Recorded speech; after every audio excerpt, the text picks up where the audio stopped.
আমি ভজনশীল, আমি তপস্বী, আমি সাধক, আমি জ্ঞানী, আমি গুণী, আমি ধনী, এই জগতে আমি অনেক।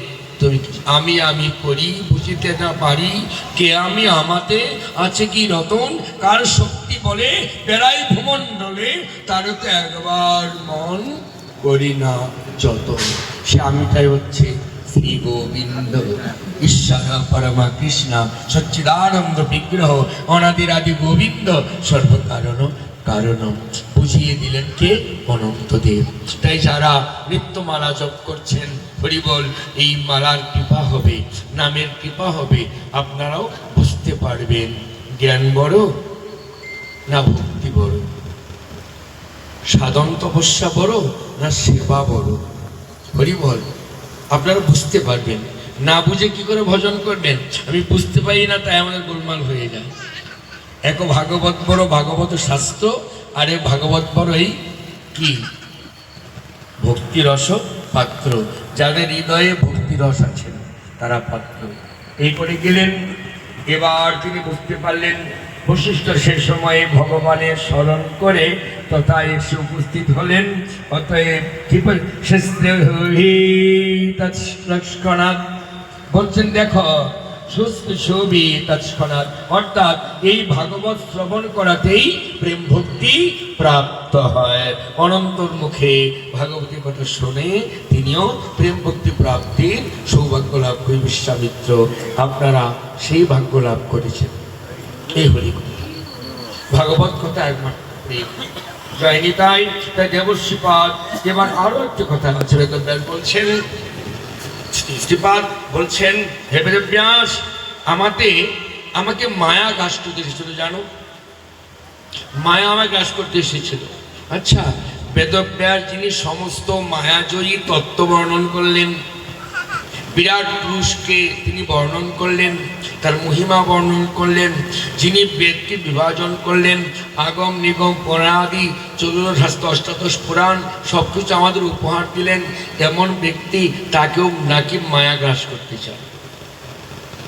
তিনি বলেছিলেন মায়া কিন্তু সাংঘাতিক, আর আমরা কোথাকার কি জন্য ফুটে গো মায়ামুক্ত হতে পারবো না? অভিমান করবে না, সর্বক্ষণ স্মরণে থাকবে, শরণাগত থাকবে।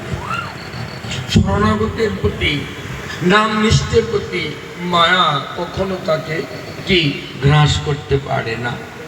নামনিষ্ঠ, ভজননিষ্ঠ, সেবানিষ্ঠ হরি বল, যে নামে বিভোর হয়ে আছেন তাকে মায়া কখনো গ্রাস করতে পারে না। এই ভজন থেকে দূরে গেলে মায়া তোমায় গ্রাস করবে। সাধুদের মায়া গ্রাস করে, মহাত্মাদের মায়া গ্রাস করে কখন? তখন ভজন থেকে একটু বিচ্যুত হয়। খুব সতর্ক করতে, এগুলো কিন্তু আমাদের শিক্ষার জন্য বলছেন। বেদব্যাসকে মায়া গ্রাস করার কোনো সুযোগ নেই, শুধু আমাদের শিক্ষার জন্য তিনি বর্ণন করছেন। জয় নিতাই। হে ব্যাস, দেখো, যখন জরা সঙ্গে আমার দেখা হলো, জরা একটা নেই, সেই জরা জানো সে কি করলো জানো? সে আমাকে বিবাহ করতে চাইলো। জয় নিতাই। দেবশ্রীপাদ কিন্তু মায়াতে পড়েছিলেন, মায়ের খেলা দেখেছেন। বেদব্যাস জরা তাকে বিয়ে করতে চাইলেন। ওসব কোন আসে মায়া, আমি বিয়ে করতে চাইলো, আমি কি করব? তখন কি হবে? তা না করায়, তাকে বিয়ে না করায় আমাকে সে অভিশাপ দিল। কে বলছেন? দেবশ্রীপাদ বলছেন।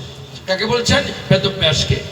আমাকেও মায়া কি গ্রাস করতে এসেছিল, বিয়ে করতে চাইলো। কে শুনছে? বেদব্যাস।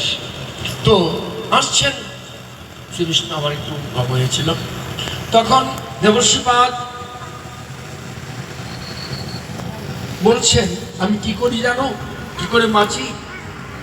মায়া তো আমায় বিয়ে করতে চাইছে, আমি তাকে যখন অস্বীকার করলাম অভিশাপ দিয়ে দিল। সে কামনা নিয়ে এসেছিল, জানেন, কামাত ক্রোধা জালতে, ক্রোধাগ্রপতির সম্মোহ, শরীরে বুদ্ধিনাশাৎ, বুদ্ধিনাশাৎ বিনশ্যতি।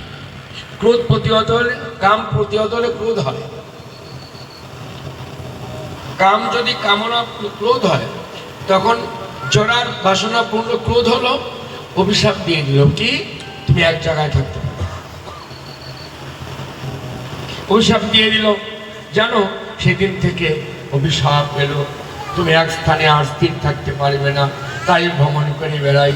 ব্রহ্মার কৃপায় জন্মলাভ করেছি তো, তাই এই অভিশাপটা আশীর্বাদ হয়ে গেল। চিন্তা করলাম, তাই আমি কি করি জানো, সর্বক্ষণ আমি ভগবান নাম কীর্তনে থাকি। নাম নিয়ে থাকলে মায়া আমায় ছুতে পারবে না, তাই মায়ার প্রতি আমার বড় ভয়। এক মুহূর্ত আমি নাম ছাড়ি না।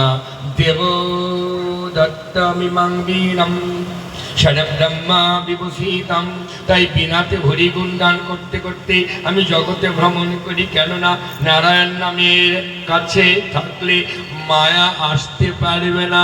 তাই ভাগবতের প্রতিপাদ্য বস্তু নারায়ণ রূপে ভগবান আছেন। তাই ভাগবতের মূল তত্ত্ব ভক্তি সুর আস্বাদনে সর্বদানি কীর্তন করেন নারায়ণ নারায়ণ।